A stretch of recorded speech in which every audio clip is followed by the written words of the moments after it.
Subscribe ಮಾಡ್ತಿಲ್ಲ, subscribe ಮಾಡಿ. ಇನ್ನಷ್ಟು ವೀಡಿಯೋಗಳನ್ನು ಹಾಕೋದಕ್ಕೆ ನನಗೆ ಮೋಟಿವೇಶನ್ ಸಿಗುತ್ತೆ. ಹರಿ ಓಂ. ಪಠ್ಯ: ಬದುಕಿನ ಪಥ ಬದಲಿಸುವ 10 ತಂತ್ರಜ್ಞಾನ ಶೋಧನೆಗಳು. ಲೇಖಕರು ಪೂರ್ಣಿಮಾ ಮಾಳಗಿಮನಿ. ಆಧುನಿಕ ತಂತ್ರಜ್ಞಾನ ಅಂದರೆ ಮಾಡ್ರನ್ ಟೆಕ್ನಾಲಜಿ, ಇದು ನಮ್ಮ ಜೀವನವನ್ನು ತುಂಬ ಈಸಿ ಮಾಡಿದೆ. ನಮ್ಮ ಬದುಕಲ್ಲಿ ಇದರ ಪಾತ್ರ ತುಂಬ ದೊಡ್ಡದಾಗಿದೆ. ನಮಗೆ ಬೇಕಾದಷ್ಟು ಅನುಕೂಲ ಇದರಿಂದ ಆಗಿದೆ.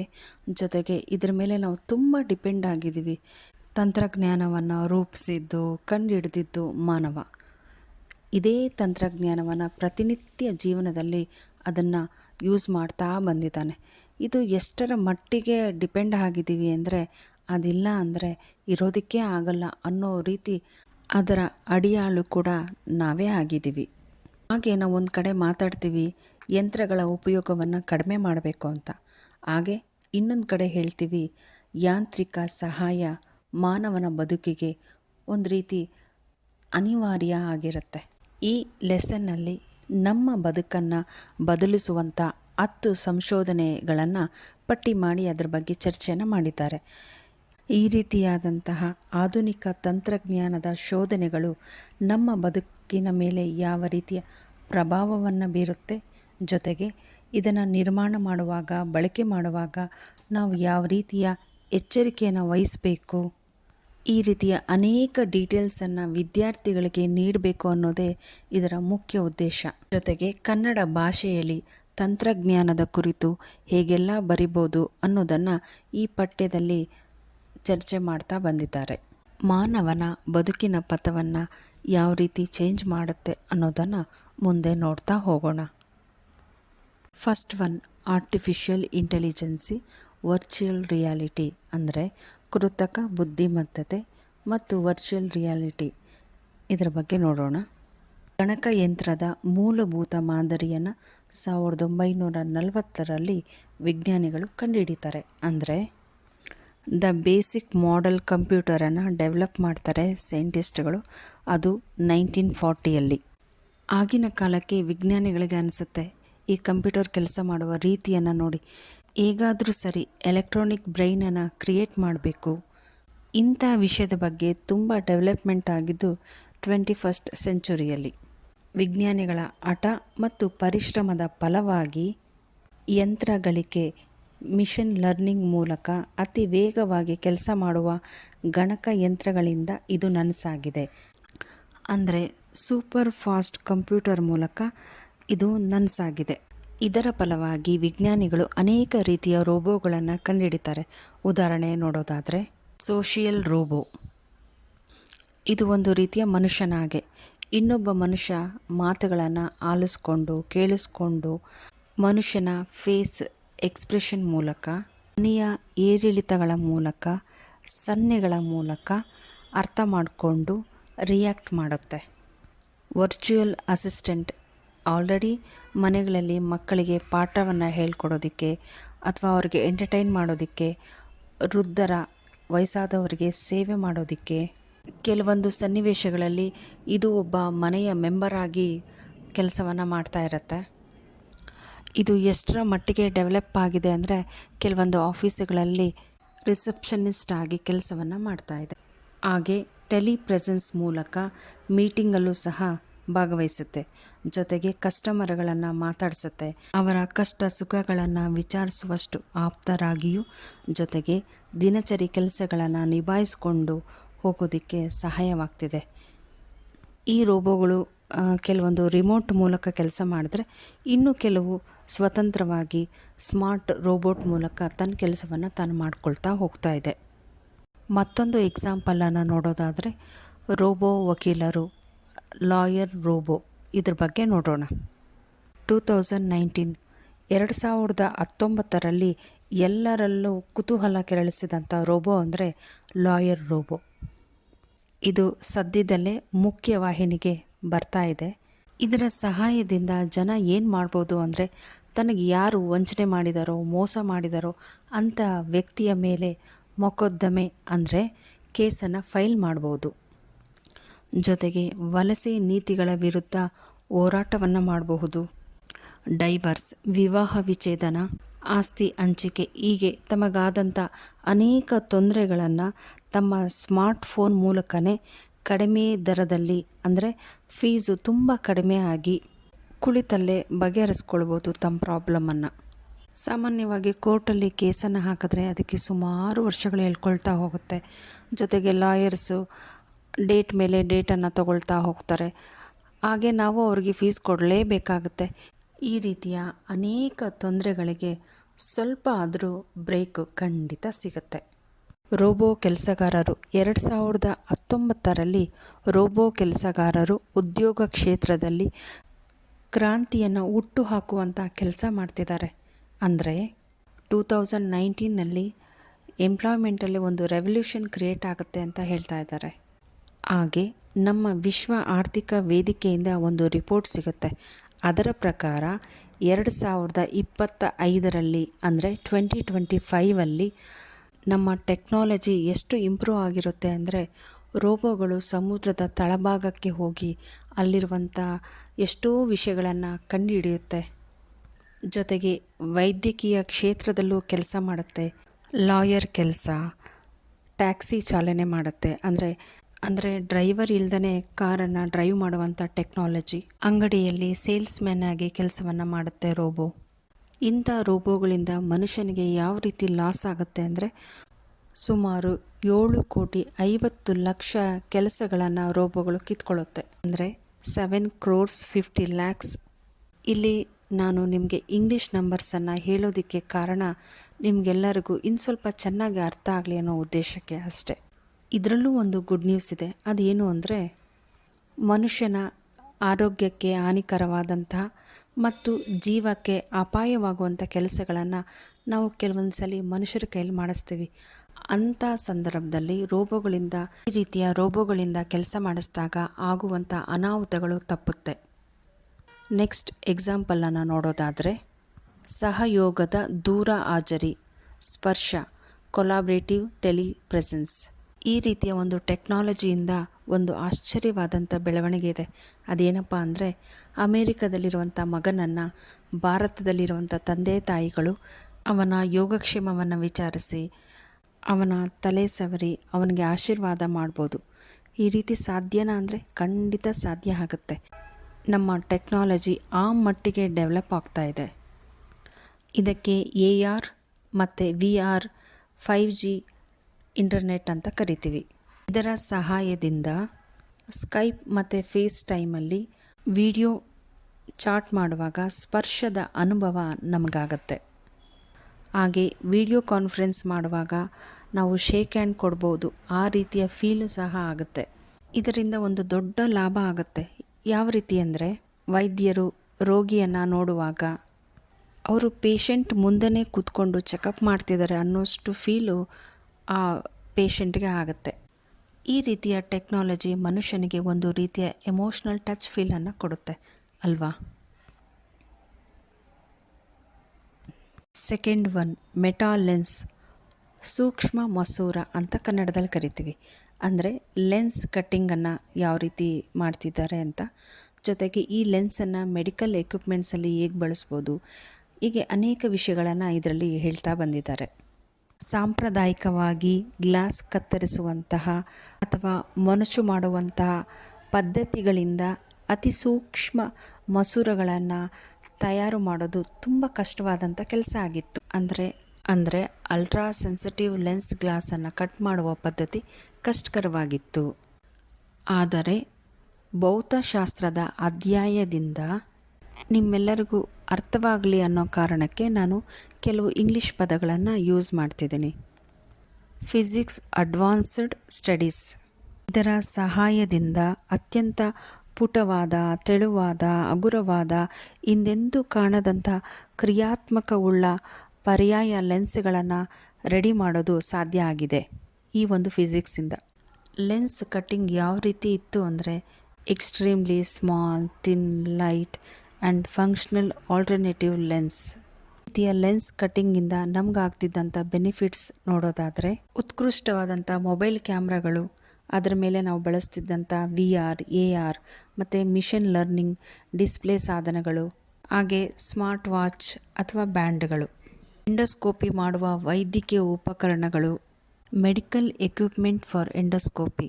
ಅಲ್ಲಿ ಯೂಸ್ ಮಾಡ್ತಿದ್ದಂಥ ಲೆನ್ಸಿನಿಂದ ವೈದ್ಯಕೀಯವಾಗಿ ಎಷ್ಟು ಹೆಲ್ಪ್ ಆಗ್ತಿತ್ತು ಎಲ್ಲರಿಗೂ ಅನ್ನೋದನ್ನು ಇಲ್ಲಿ ಹೇಳುವಂಥ ಪ್ರಯತ್ನವನ್ನು ಮಾಡಿದ್ದಾರೆ. Third one, bioplastic. ಇತ್ತೀಚಿನ ದಿನಗಳಲ್ಲಿ ಬಯೋಡಿಗ್ರೇಡಬಲ್ ಪ್ಲಾಸ್ಟಿಕ್ಕನ್ನು ಬಳಸ್ತಾ ಇದ್ದೀವಿ. ಆದರೆ ಇದರಲ್ಲಿ ಅಷ್ಟೊಂದು ಗಟ್ಟಿತನ ಅನ್ನೋದು ಇರೋದಿಲ್ಲ. ಇದಕ್ಕೆ ಪರ್ಯಾಯವಾಗಿ ಅಂದರೆ ಆಲ್ಟರ್ನೇಟಿವ್ ಆಗಿ ಬಯೋಪ್ಲಾಸ್ಟಿಕ್ಕನ್ನು ಕಂಡುಹಿಡಿದಿದ್ದಾರೆ. ಇದು ಪ್ಲ್ಯಾಂಟ್ ವೇಸ್ಟ್ ಅಂದರೆ ಸಸ್ಯಗಳ ತ್ಯಾಜ್ಯದಿಂದ ಸೆಲ್ಯುಲಸ್ ಮತ್ತು ಲಿಗ್ನಿನ್ ಅನ್ನೋ ಪದಾರ್ಥಗಳನ್ನು ಬಳಸ್ಕೊಂಡು ಈ ರೀತಿಯ ಪ್ಲಾಸ್ಟಿಕ್ಕನ್ನು ತಯಾರು ಮಾಡ್ತಿದ್ದಾರೆ. ರಿನ್ಯೂವಬಲ್ ಬಯೋಮಾಸ್ ಅಂದರೆ ನವೀಕರಿಸಬಹುದಾದ ಜೀವರಾಶಿಯಾದ ಸಸ್ಯಗಳ ತ್ಯಾಜ್ಯ.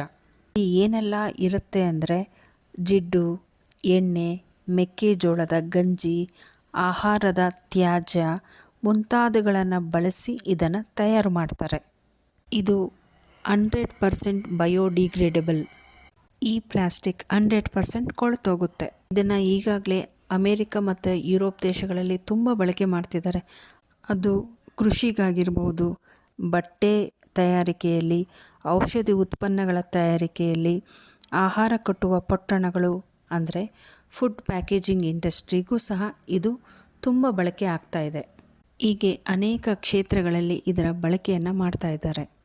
ಫೋರ್ತ್ ಒನ್, ಕ್ಯಾನ್ಸರ್ ಲಸಿಕೆ, ಕ್ಯಾನ್ಸರ್ ವ್ಯಾಕ್ಸಿನ್. ಇದರಲ್ಲಿ ಕರೆಂಟ್ ಕ್ಯಾನ್ಸರ್ ಟ್ರೀಟ್ಮೆಂಟ್ ಬಗ್ಗೆ ಹೇಳ್ತಿದ್ದಾರೆ. ಇದರಲ್ಲಿ ಚದುರಿದ ಕೆಲವು ಪ್ರೋಟೀನ್ಗಳನ್ನು ಗುರಿಯಾಗಿಸಿಕೊಳ್ತಾ ಇದೆ, ಅಂದರೆ ಡಿಸಾರ್ಡೆಡ್ ಪ್ರೋಟೀನ್ಸ್. ಹಾಗೆ ಕೆಲವು ಸಹಜ ಪ್ರೋಟೀನ್ಗಳನ್ನು ಪ್ರಕೃತಿ ಸಹಜವಾದ ಬದಲಾಗದ ಆಕಾರವನ್ನು ಹೊಂದಿರದೆ ಅತಿ ವೇಗದಲ್ಲಿ ಬದಲಾಗುತ್ತಿರುವುದರಿಂದ ಇದಕ್ಕೆ ಕೊಡ್ತಿರುವಂಥ ಟ್ರೀಟ್ಮೆಂಟು ಅಷ್ಟು ಎಫೆಕ್ಟಿವ್ ಆಗಿ ಕೆಲಸ ಮಾಡ್ತಿಲ್ಲ. ಈಗ ವಿಜ್ಞಾನಿಗಳು ಇವುಗಳ ಆಕಾರ ಬದಲಾಗುವಂಥ ಪ್ರವೃತ್ತಿಯನ್ನು ತಡೆಯೋದಕ್ಕೆ ಒಂದು ಉಪಾಯವನ್ನು ಕಂಡುಹಿಡಿದಿದ್ದಾರೆ, ಅಂದರೆ ಟೆಂಡೆನ್ಸಿ ಟು ಚೇಂಜ್ ಶೇಪ್. ಇದರಿಂದ ಇದರ ಚಿಕಿತ್ಸೆ ಫಲಕಾರಿಯಾಗುತ್ತೆ ಅನ್ನೋದು ವಿಜ್ಞಾನಿಗಳ ಒಂದು ಆಸೆ ಆಗಿದೆ. ಇಲ್ಲಿ ಜೀವಕೋಶಗಳು ಅಂದರೆ ಸೆಲ್ಸ್ ಕೀಮೋಥೆರಪಿಯಲ್ಲಿ ರೂಪಾಂತರ ಹೊಂದಿರುವ ಕ್ಯಾನ್ಸರ್ ಉಂಟು ಮಾಡುವ ಜೀವಕೋಶಗಳ ಜೊತೆಗೆ ಆರೋಗ್ಯಕರವಾದಂಥ ಜೀವಕೋಶಗಳು ನಾಶವಾಗುತ್ತೆ. ಪರಿಹಾರವಾಗಿ ವಿಜ್ಞಾನಿಗಳು ಇದಕ್ಕೆ ಯಾವ ರೀತಿ ಬೇಕೋ ಆ ರೀತಿಯಾದಂಥ ಲಸಿಕೆಯನ್ನು ಕಂಡುಹಿಡಿದಿದ್ದಾರೆ, ಅಂದರೆ ಕಸ್ಟಮೈಸ್ ವ್ಯಾಕ್ಸಿನ್. ಈ ಬುಕ್ಕಲ್ಲಿ ಏನಿದೆಯೋ ಅದನ್ನೇ ನಾನು ಹೇಳ್ತಿದ್ದೀನಿ. 2022 ಅಲ್ಲಿ ಇದನ್ನು ಮೊದಲ ಬಾರಿಗೆ ಉಪಯೋಗವನ್ನು ಮಾಡ್ತಿದ್ದಾರೆ. ಈ ಲಸಿಕೆಯು ಒಬ್ಬ ವ್ಯಕ್ತಿಯ ದೇಹದ ಪ್ರತಿರಕ್ಷಾ ವ್ಯವಸ್ಥೆಯನ್ನು ಪ್ರಚೋದಿಸಿ ರೂಪಾಂತರಗೊಳ್ಳುವ ಜೀವಕೋಶಗಳನ್ನು ಗುರುತಿಸಿ ಅದನ್ನು ನಾಶ ಮಾಡುತ್ತದೆ. ಇದರಿಂದ ಎಷ್ಟೋ ರೀತಿಯ ಕ್ಯಾನ್ಸರ್ ರೋಗ ತಡೆ ಹಿಡಿಯಬಹುದಾಗಿದೆ. ಫಿಫ್ತ್ ಒನ್, ಬುದ್ಧಿವಂತ ಗೊಬ್ಬರ, ಸ್ಮಾರ್ಟ್ ಫರ್ಟಿಲೈಸರ್. ಇನ್ನು ಮುಂದೆ ನಿಮ್ಮ ಬಾಸ್ ಆಗಲಿ ಅಥವಾ ಟೀಚರ್ ಆಗಲಿ ಯಾರಾದರೂ ನಿಮ್ಮ ತಲೆ ಮೇಲೆ ಹೊಡೆದು ನಿನ್ನ ತಲೆಯಲ್ಲಿ ಗೊಬ್ಬರ ತುಂಬ್ಕೊಂಡಿದ್ಯಾ ಅಂತ ನಿಮ್ಮನ್ನು ಏನಾದರೂ ಬೈದರೆ ನೀವು ಅದಕ್ಕೆ ಬೇಜಾರೇ ಮಾಡ್ಕೊಳ್ಬೇಡಿ. ಯಾಕೆಂದರೆ ಗೊಬ್ಬರಕ್ಕೆ ಬುದ್ಧಿವಂತಿಕೆಯ ಎಲ್ಲ ಲಕ್ಷಣಗಳು ಇರುತ್ತೆ. ಹೆಚ್ಚಿನ ಇಳುವರಿಗಾಗಿ ಮಣ್ಣಿನ ಫಲವತ್ತತೆಯನ್ನು ಹೆಚ್ಚಿಸುವಂಥ ಗೊಬ್ಬರವನ್ನು ಬಳಸ್ತಾರೆ. ಅಂದರೆ ಇದರಲ್ಲಿ ಹೆಚ್ಚಾಗಿ ಅಮೋನಿಯಾ, ಯೂರಿಯಾ, ಪೊಟ್ಯಾಷ್ ಮುಂತಾದ ರಾಸಾಯನಿಕಗಳನ್ನು ಹೆಚ್ಚಾಗಿ ಬಳಸೋದ್ರಿಂದ ಪರಿಸರಕ್ಕೆ ಹಾನಿ ಉಂಟಾಗ್ತಿದೆ. ಈ ಗೊಬ್ಬರದ ಕಾಳುಗಳನ್ನು ನೀರಲ್ಲಿ ಬೆರೆಸಿದ ತಕ್ಷಣ ಅದರಲ್ಲಿರುವಂಥ ಪೋಷಕಾಂಶಗಳನ್ನು ಬಿಡುಗಡೆ ಮಾಡುವುದರಿಂದ ಗಿಡಗಳಿಗೆ ಸಿಗಬಹುದಾದಂತಹ ಪೋಷಕಾಂಶಗಳ ಪ್ರಮಾಣ ಕಡಿಮೆ ಇರುತ್ತೆ. ಹೆಚ್ಚಿನ ಹೈಡ್ರೋಜನ್ ಪರಿಸರದಲ್ಲಿ ಸೇರಿ ಗ್ರೀನ್ ಹೌಸ್ ಅನಿಲ ಆಗಿ ಬಿಡುಗಡೆಯಾಗುತ್ತೆ. ಫಾಸ್ಫರಸ್ ನಿಂತ ನೀರಿನಲ್ಲಿ ಪಾಚಿ ಕಟ್ಟುವಂತೆ ಮಾಡುತ್ತೆ. ಈ ಎಲ್ಲ ಕಾರಣಗಳಿಂದ ವಿಜ್ಞಾನಿಗಳು ಹೊಸ ರೀತಿಯ ಗೊಬ್ಬರದ ಕಣಗಳನ್ನು ಕಂಡುಹಿಡಿಯುತ್ತಿದ್ದಾರೆ. ಇದು ಯಾವ ರೀತಿ ಕೆಲಸ ಮಾಡುತ್ತೆ ಅಂದರೆ, ಈ ಕಣಗಳ ಸುತ್ತು ಇರುವಂಥ ಒಂದು ಪದರ ನೀರಿನೊಳಗೆ ಸೇರಿಸಿದ ತಕ್ಷಣ ಅದು ಪ್ರತ್ಯೇಕವಾಗದೆ ತಡೆಯುತ್ತೆ. ಹಾಗೆ ಪೋಷಕಾಂಶಗಳನ್ನು ನಿಧಾನವಾಗಿ ಬಿಡುಗಡೆ ಮಾಡುತ್ತಾ ಬರುತ್ತೆ. Sixth one, black chain, digital signature ಬಗ್ಗೆ ನೋಡೋಣ. ಅಂತರ್ಜಾಲದಲ್ಲಿ ವ್ಯವಹಾರ ಶುರುವಾದ ಮೇಲೆ ಡಿಜಿಟಲ್ ಸಹಿ ಮಾಡೋದು ಎಲ್ಲರಿಗೂ ಅನಿವಾರ್ಯವಾಗಿದೆ. ನ್ಯಾಯಸಮ್ಮತಗೊಳಿಸಿದ ಮಾನ್ಯತೆ ಪಡೆದ ಸಹಿಯನ್ನು ಬಳಸುತ್ತಿದೆ. ಅಂದರೆ ಪ್ರತಿಯೊಂದು ಕಂಪನಿ ಲೀಗಲಿ ರೆಕಗ್ನೈಸ್ಡ್ ಆಗಿರುವಂಥ ಸಿಗ್ನೇಚರನ್ನು ಬಳಸುತ್ತೆ. ಒಂದು ಕಂಪನಿ ತನ್ನ ಯಾವುದೇ ವ್ಯಾಪಾರ ವಹಿವಾಟು ಏನೇ ಮಾಡಿದ್ರೂ ಸಹ ಅದನ್ನು ಒಂದು ಖಾತೆ ಪುಸ್ತಕದಲ್ಲಿ ಅಂದರೆ ಅಕೌಂಟ್ ಬುಕ್ಕಲ್ಲಿ ಬರೆಸಿ ಸೈನನ್ನು ಮಾಡಿಸ್ಕೊಂಡು ಇಟ್ಕೊಳ್ಳುತ್ತೆ. ಆದರೆ ಆ ಕಾಲದಲ್ಲಿ ಇಂಥ ಒಂದು ಅಕೌಂಟ್ ಬುಕ್ಕು ಒಂದೇ ಇರ್ತಿತ್ತು. ಆದರೆ ಈಗ ಡಿಜಿಟಲ್ ಸಹಿಯಿಂದ ಅನೇಕ ಹಂತಗಳಲ್ಲಿ ಪರಿಶೀಲನೆಯನ್ನು ಮಾಡಬಹುದು. ಅಷ್ಟೇ ಅಲ್ಲದೆ ಈ ಒಂದು ಖಾತೆಯ ಪುಸ್ತಕ ಅನೇಕ ಕಡೆ ಸಿಗುತ್ತೆ. ಅಗತ್ಯ ಬಿದ್ದಾಗಲ್ಲ ಯಾರು ಬೇಕಾದರೂ ಎಲ್ಲಾದರೂ ಸರಿ ಅಪ್ಡೇಟ್ ಮಾಡ್ಬೋದು. ಹೊಸ ವ್ಯವಹಾರಗಳನ್ನು ಅದರಲ್ಲಿ ಸೇರಿಸ್ಬೋದು. ಅಂದರೆ ಈ ಒಂದು ಅಕೌಂಟ್ ಬುಕ್ಕು ವೆರಿಫೈಡ್ ಆಗಿರುತ್ತೆ. ಮಲ್ಟಿಪಲ್ ಕಾಪೀಸ್ ಸಿಗುತ್ತೆ. ಜೊತೆಗೆ ಮಲ್ಟಿಪಲ್ ಲೊಕೇಶನ್ನಲ್ಲಿ ಅಪ್ಡೇಟ್ ಆಗಿರೋದ್ರಿಂದ ಎಲ್ಲಿ ಬೇಕಾದರೂ ನಿಮಗೆ ಸಿಗುತ್ತೆ. ಒಂದು ಕಂಪನಿಯ ಹಣಕಾಸು ಸಂಬಂಧಿ ಖಾತೆ ಪುಸ್ತಕ ಒಂದು ನಿರ್ದಿಷ್ಟವಾದ ರಚನೆಯಲ್ಲಿರುತ್ತೆ. ಜೊತೆಗೆ ಹಲವು ಪದರಗಳಲ್ಲಿ ಇರುತ್ತೆ, ಹಲವು ಸಂಪಾತಗಳಲ್ಲಿ ಲಭ್ಯ ಇರುತ್ತೆ. ಹಾಗಾಗಿ ಇದಕ್ಕೆ ಬ್ಲ್ಯಾಕ್ ಚೈನ್ ಅಂತ ಕರೀತಾರೆ. ಇದರಿಂದ ಆಗುವಂಥ ಲಾಭಗಳು ಏನಪ್ಪ ಅಂದರೆ ಇದು ಆದಷ್ಟು ಪಾರದರ್ಶಕವಾಗಿರುತ್ತೆ. ಇದನ್ನು ಒಬ್ಬರೇ ನಿರ್ವಹಿಸ್ಕೊಂಡು ಹೋಗಬೇಕು ವ್ಯವಹಾರವನ್ನು ಅನ್ನೋ ಯಾವ ನಿಯಮನೂ ಇಲ್ಲಿರೋದಿಲ್ಲ. ಮೋಸ ವಂಚನೆಗೆ ಅವಕಾಶ ಅನ್ನೋದೇ ಇರೋದಿಲ್ಲ. ಇದರ ಬಹುಮುಖ್ಯ ಬಳಕೆ ಏನಪ್ಪ ಅಂದರೆ ಸರಕುಗಳು ಸರಬರಾಜು, ವ್ಯಾಪಾರ ವಹಿವಾಟು, ಉಸ್ತುವಾರಿ, ಮೇಲ್ವಿಚಾರಣೆ ಎಲ್ಲ ತುಂಬ ಸುಲಭವಾಗಿ ಅರ್ಥ ಆಗುತ್ತೆ ಮತ್ತು ಸುಲಭವಾಗಿ ನೋಡ್ಕೊಂಡು ಹೋಗ್ಬೋದು. ಇದಕ್ಕೊಂದು ಎಕ್ಸಾಂಪಲ್ ನೋಡೋದಾದರೆ ಫುಡ್ ಪ್ಯಾಕಿಂಗ್ ಇಂಡಸ್ಟ್ರಿಯಲ್ಲಿ ಇದನ್ನು ಯಾವ ರೀತಿ ಬಳಸ್ತಾರೆ ಅಂದರೆ ಈ ಒಂದು ಆಹಾರ ಪದಾರ್ಥಗಳನ್ನು ಪೊಟ್ಟಣ ಕಟ್ಟುವಿಕೆ ಮತ್ತು ಸರಬರಾಜು ಮಾಡುವಾಗ ಸರಕುಗಳು ಎಲ್ಲಿವೆ ಅದರ ಜಾಡನ್ನು ಕಂಡುಹಿಡಿಯೋದು ತುಂಬ ಸುಲಭ. ಅಂದರೆ ಇಲ್ಲಿ ಟ್ರ್ಯಾಕಿಂಗ್ ತುಂಬ ಸುಲಭವಾಗಿರುತ್ತೆ ಅಂತ ಹೇಳ್ತಿದ್ದಾರೆ. ಇದರಿಂದ ಅಳಿಸಿದ ಕಲುಷಿತವಾದ ಆಹಾರ ಸೇವನೆಯಿಂದ ಆಗುವಂಥ ತೊಂದರೆಗಳನ್ನು ಮೊದಲ ಹಂತದಲ್ಲೇ ತಡೆಬೋದು. ಇದಕ್ಕೆ ಸುಧಾರಿತ ಜಾಡುವಿಕೆ ಅಂತ ಕರೀತಾರೆ. ಅಂದರೆ advanced food packing and tracking ಅಂತ ಹೇಳ್ಬೋದು. 7th ಒನ್ ಸುರಕ್ಷಿತ ಪರಮಾಣು ಕೇಂದ್ರಗಳು ಅಂದರೆ ನ್ಯೂಕ್ಲಿಯರ್ ಪವರ್ ಪ್ಲ್ಯಾಂಟ್ಸ್. ಪರಮಾಣು ಕೇಂದ್ರಗಳು ಕಾರ್ಬನ್ ಡೈಆಕ್ಸೈಡ್ ನಂತಹ ಅನಿಲಗಳನ್ನು ಹೊರಗಡೆ ಹಾಕೋದ್ರಿಂದ ಅದರಿಂದ ಬಳಸುವಂಥ ಇಂಧನದ ಕಂಬಿಗಳು ಬಿಸಿಯಾಗಿ ಆ ನೀರಿನೊಂದಿಗೆ ಸಂಪರ್ಕವಾದಾಗ ಹೈಡ್ರೋಜನ್ ಆಗಿ ಪರಿವರ್ತನೆಯಾಗುತ್ತೆ. ಈ ಕಾರಣದಿಂದಾಗಿ ಅದು ಬ್ಲಾಸ್ಟ್ ಆಗುತ್ತೆ. ಇದನ್ನು ತಡೆಯೋದಕ್ಕೆ ವಿಜ್ಞಾನಿಗಳೊಂದು ಹೊಸ ರೀತಿಯ ಇಂಧನವನ್ನು ಬಳಸ್ತಾ ಇದ್ದಾರೆ. ಇಂಧನ ಅಂದರೆ ಫ್ಯೂಲ್. ಇದು ಹೆಚ್ಚಾಗಿ ಬಿಸಿಯಾಗೋದಿಲ್ಲ, ಆದರೂ ಸಹ ಬಹಳ ಕಡಿಮೆ ಪ್ರಮಾಣದ ಹೈಡ್ರೋಜನ್ ಉತ್ಪಾದನೆ ಮಾಡುತ್ತೆ. ಇದಕ್ಕೆ 4th ಜನರೇಷನ್ ಫಿಷನ್ ರಿಯಾಕ್ಟರ್ಸ್ ಅಂತ ಕರೀತಾರೆ. 8th ಒನ್ DNA ಮಾಹಿತಿ ಕೇಂದ್ರ.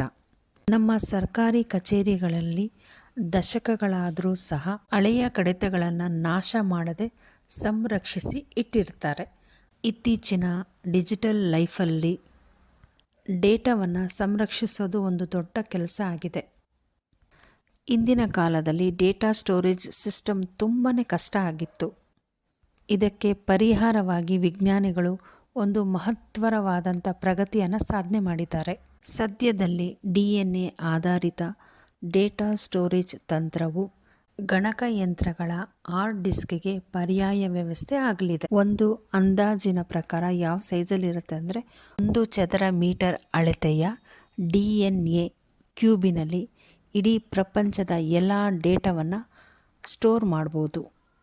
ಇನ್ನು ಮುಂದೆ ಮೊಬೈಲಲ್ಲಿ ಲ್ಯಾಪ್ಟಾಪಲ್ಲಿ ಫೈಲು ಡೌನ್ಲೋಡ್ ಆಗ್ತಿಲ್ಲ ಅನ್ನೋ ಒಂದು ಪ್ರಾಬ್ಲಮ್ ಸಾಲ್ವ್ ಆಗುತ್ತೆ.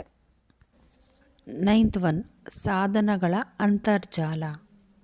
ಕೆಲವೊಮ್ಮೆ ನಮಗೆ ಮಲಗೋ ಕೋಣೆಯಲ್ಲಿ ಅಂದರೆ ಬೆಡ್ರೂಮಲ್ಲಿ ಹಾಗೆ ಸುಮ್ಮನೆ ಹಾಸಿಗೆ ಮೇಲೆ ಮಲ್ಕೊಂಡಿರ್ತೀವಿ ಅಂತ ಅಂದ್ಕೊಳ್ಳಿ. ನಡು ಮನೆ ಅಂದರೆ ಹಾಲಲ್ಲಿರುವಂಥ ಸ್ಪೀಕರನ್ನು ಆನ್ ಮಾಡಿ ಒಂದು ಒಳ್ಳೆ ಸಾಂಗ್ ಕೇಳಬೇಕು ಅಂತ ಅನಿಸುತ್ತೆ. ಆದರೆ ಎದ್ದೋಗೋದಕ್ಕೆ ಸೋಂಬೇರಿತನ. ಇಂಥವರಿಗೋಸ್ಕರ ಇನ್ನು ಕೆಲವು ಬಾರಿ ಎದ್ದು ಓಡಾಡೋಕ್ಕೆ ಆಗದೇ ಇರುವಂಥ ಎಷ್ಟೋ ಜನ ಇರ್ತಾರೆ. ಅವರಿಗೆ ಸಹಾಯ ಆಗಲಿ ಅನ್ನೋ ಕಾರಣಕ್ಕೆ ಈ ಒಂದು ಟೆಕ್ನಾಲಜಿ ಒಂದು ವರದಾನ ಆಗಿದೆ. Internet of things.